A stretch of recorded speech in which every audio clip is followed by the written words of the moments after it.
and happy holidays. I'm Heidi Anderson. I'd like to share a few tips for you on how to create a happier, calmer holiday season, especially when we're in the middle of a pandemic. So both calmer for yourself, but also some tips about what can you do with kids. So I've got teenagers, so it'll be for a little bit of a little older children.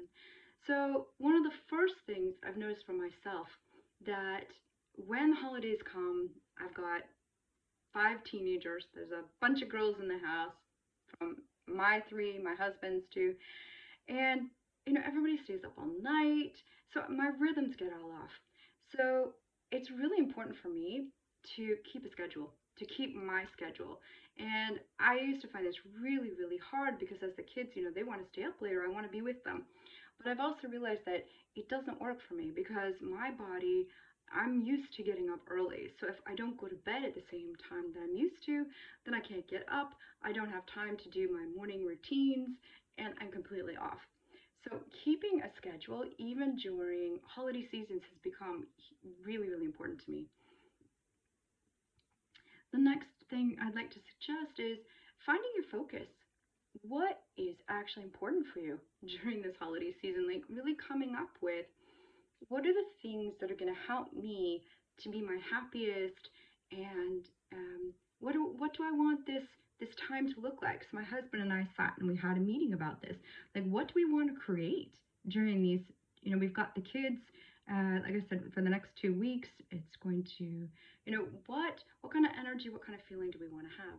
So we looked at our values and what's important for us. And for me, having the teenagers engaged so they're not on their telephones, being able to do creative things that we can do together. So we came up with some fun suggestions.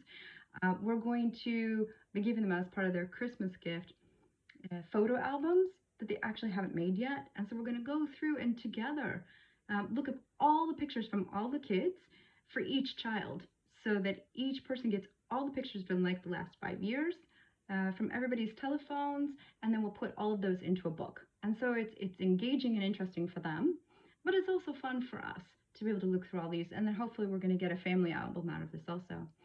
Another thought we had was, well, of course, buying a new game, some kind of game that we can do together as a family. And even though, to be really honest, I hate playing board games and I really don't like doing puzzles, but what I found is that it's something that brings us all together and that creates focus. So that's another one we've decided to do. We're also going to be buying them some material from the material store. It's actually a gift card for a really small amount that we can order of material so that they can actually make something, sew something, create something. So these are just a couple of the ideas that we've had based on the values that we have for our family, and that it's like engaging, because one of our values is togetherness, to be creating this meaningful time and memories together. And for myself, just coming back to that focus of what is it that I can do to take care of myself during this time. So as I mentioned, sleep, making sleep a priority. It's so common, again, that maybe we don't sleep during our holidays, or we sleep less. So being aware of what's your the most important thing for you to be able to be your best person, your best self. For me, definitely sleep and eating is really, really important. And it's the same with drinking alcohol. I mean, I really can enjoy a glass of wine, or some glögg this time of year. That's the Swedish Christmas drink. Um, but being, again, wise about how much we use. If we know that it absolutely affects our brain, it affects our circadian rhythms, our sleep cycles, it affects our blood sugar, it's going to be affecting so many parts of us. So maybe we need to take it a little bit lightly and just bring that awareness and that focus to that area also. Another area that I work on this daily, but that I try and do even more during holiday seasons is looking at gratitude, because it is so easy for me to go into all the things that don't work and all the frustrations about people leaving stuff everywhere in the house and all the noise and maybe some bickering between the kids. So staying in gratitude. And I've created for the last few years almost like every time something happens that annoys me or I find really difficult, I start going into my head, okay, so what else is true right now and what am I grateful for? So it's like almost out of desperation. So it's you got an interesting energy of like, I'm so grateful. But not like things that I'm not grateful for. I'm not making it up, but things I'm really grateful for. Okay, so I'm really, really grateful that we actually have water in our house.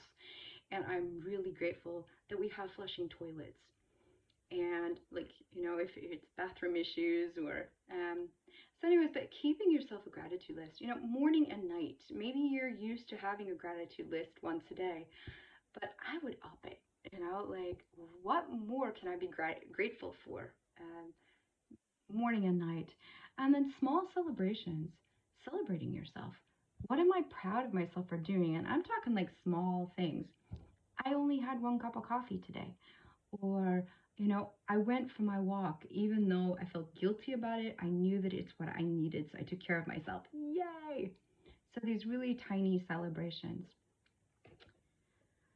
So let's see what else I have here.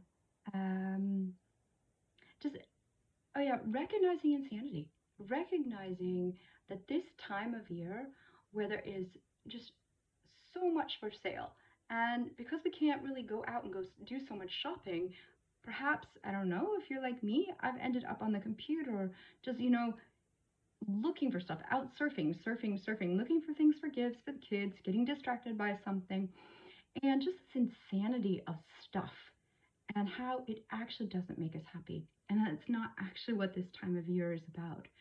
The darkness, and in just a few more days, the light will be coming back.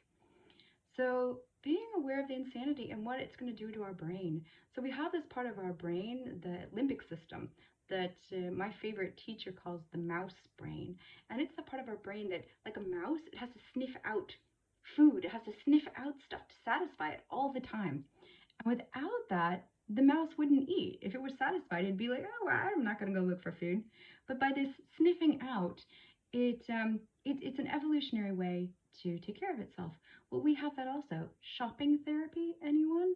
We just need more. Or going to the fridge looking for comfort. Or so there are a lot of ways that this really gets triggered this time of year.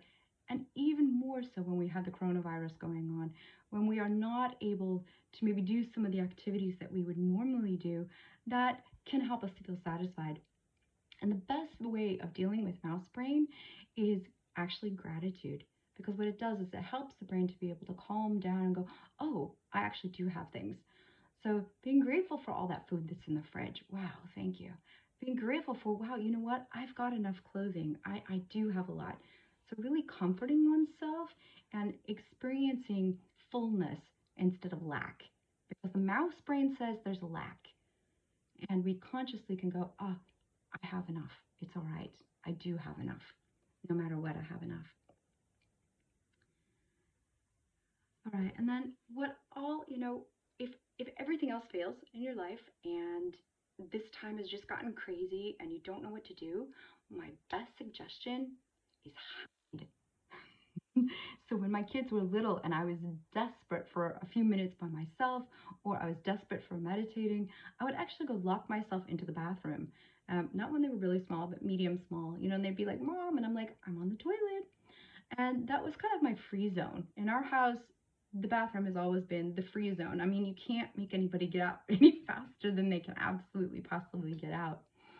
So go hide. Go create a little bit of space. Give yourself a break and be kind to yourself about, like, you know what, I need a break. So I'm going to go lock myself into the bathroom, or where, maybe you have a more creative place for locking yourself into. So those are some of my suggestions. I hope that it's helpful. It can help you find a little bit of calm in this crazy time of year and in this crazy year of 2020.